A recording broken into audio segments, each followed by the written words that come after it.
This section is called The Arts in the Church. What kind of attitude should we artists have toward the church? We need to love the church, the bride of Christ, in spite of all its shortcomings, especially when it comes to the arts and artists. The church is still God's vehicle to redeem a lost world.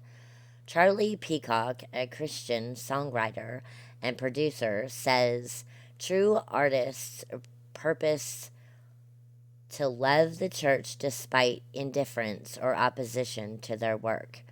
Through indifference is their enemy, they separate it from the brother or sister who is seduced by it. They are eager to find their place in the body and do not consider themselves exempt from fellowship and church stewardship responsibilities.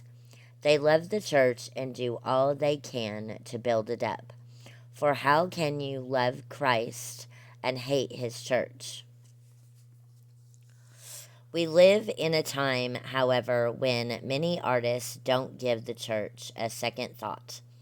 Even Christian artists, when we think of using our art to impact the world, we usually don't think of doing it through the local church. Or if we do, we see the church as a stepping stone to something with a wider audience. For example, there is a whole generation of young people growing up right now with the idea that real music ministry is found not in the church, but in the Christian music industry. In fact, when they hear the term Christian artist, most people think it refers to someone in the industry.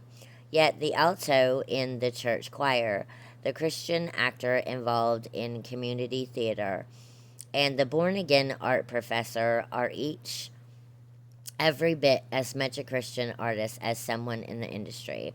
This opinion never wins me any friends in the Christian music industry. But have you ever wondered if the Christian music industry was God's first choice to reach a lost world? Or did we in the church abdicate that privilege because we had no vision for how powerful music can be in the church? I don't mean to say that God's blessings is not on the Christian music industry. It has borne a lot of fruit and is still touching lives today.